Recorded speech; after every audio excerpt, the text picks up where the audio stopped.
Here, in The Dot and the Line by Norton Juster, is a romance destined to take its place among the immortal works of our literature.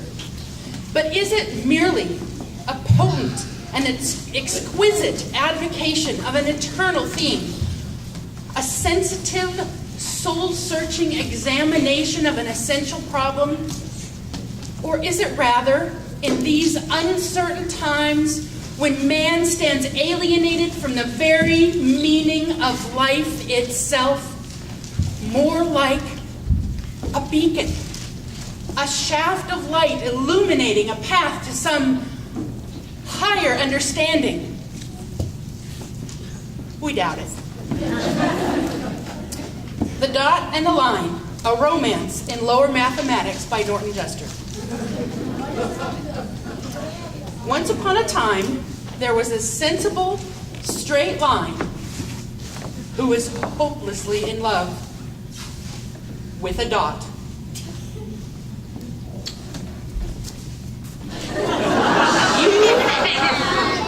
You are the beginning and the end, the hub, the core, and the quintessence, he told her tenderly.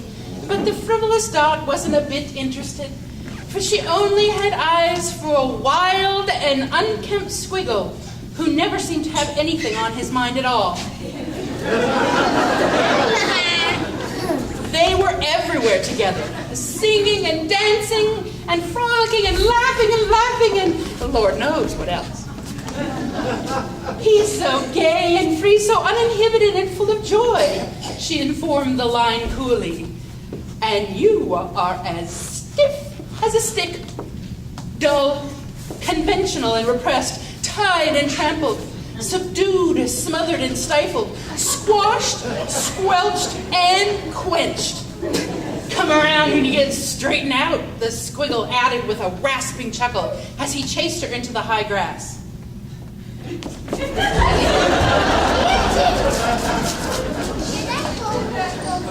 Why take chances? Replied the line without much conviction. I'm dependable. I know where I'm going. I've got dignity.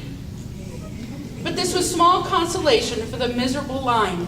Each day he grew more and more morose. He stopped eating or sleeping, and before long was completely on edge. His worried friends noticed how terribly thin and drawn he had become. And they did their best to cheer him up. She's not good enough for you. She lacks depth. They all look alike anyway. Why don't you find a nice straight line and settle down? But he hardly heard a word they said. Anyway, he looked at her. She was perfect. 36, 36, 36. He saw things in her that no one else could possibly imagine. She is more beautiful than any straight line I have ever seen. He sighed wistfully, and they all shook their heads. Even allowing for his feelings, they felt this was stretching a point. And so he spent his time dreaming of the inconsistent dot and imagining himself as the forceful figure she was sure to admire. The line as a tightrope, a celebrated daredevil. The line as the equator, a leader in world affairs. The line as the divider between highway lanes, a fearless law enforcement agent. The line as the walking stick in Rubens, Venus, and Adonis, a potent force in the world of art. The line as a rope in a tug-of-war game, an international sportsman. But he soon grew tired of self-deception and decided that perhaps the squiggly line might have the answer after all. I lack spontaneity. I must learn to let go, to be free, to express the inner passionate me. But it just didn't make any difference, for no matter how often nor how hard he tried, he always ended up the same way. And yet he continued, trying and failing and trying again until when he had all but given up, he discovered at last that with great concentration and self-control, he was able to change direction and bend wherever he chose. And so he did, and made an angle. And then again, and made another, and then another, and then another, and then another, and then another.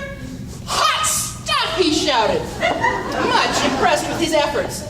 Then, in a wild burst of enthusiasm, he sat up for half the night, putting on an outrageous display of sides, bends, and angles.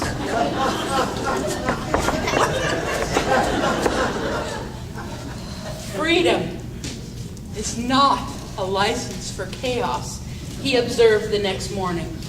Oh, what a head. There and then, he decided not to squander his talent in cheap exhibitionism. For months, he practiced in secret. Soon he was making squares and triangles, hexagons, parallelograms, rhomboids, polyhedrons, decagons, something or other, and I lost it. Triangles, squares, triangles, hexagons, parallelograms, rhomboids, polyhedrons, trapezoids, parallelepipeds, decagons, tetragrams, and an infinite number of other shapes so complex that he had to letter his sides and angles to keep his place. Before long, he had learned to carefully control ellipses, circles, and complex curves, and to express himself in any shape he wished. You name it, I'll play it. But all his success meant nothing to him alone, so off he went to seek the dot once again. To seek the dot.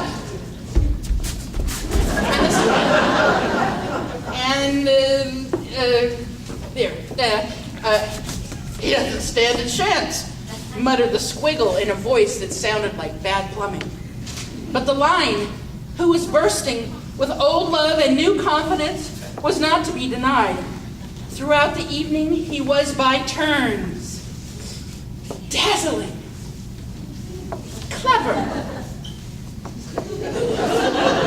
mysterious, versatile, erudite, eloquent, profound, enigmatic, complex, compelling. The dot was overwhelmed. She giggled like a schoolgirl and didn't know what to do with her hands. Then she turned slowly to the squiggle, who had suddenly developed a severe cramp.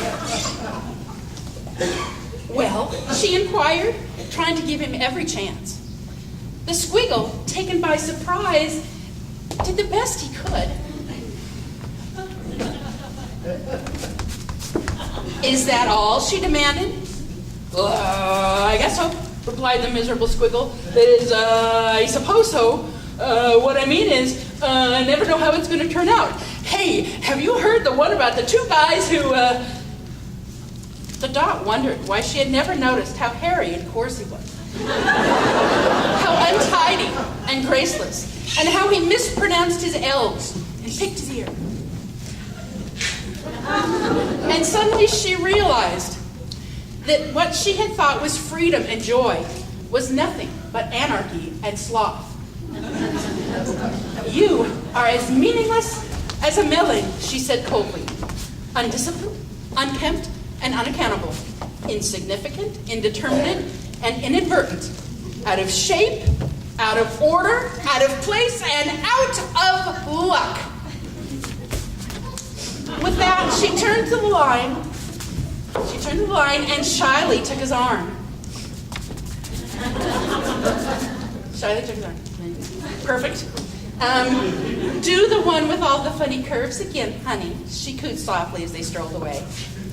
And he did, and soon they did, and lived If not happily ever after, at least reasonably so. Moral?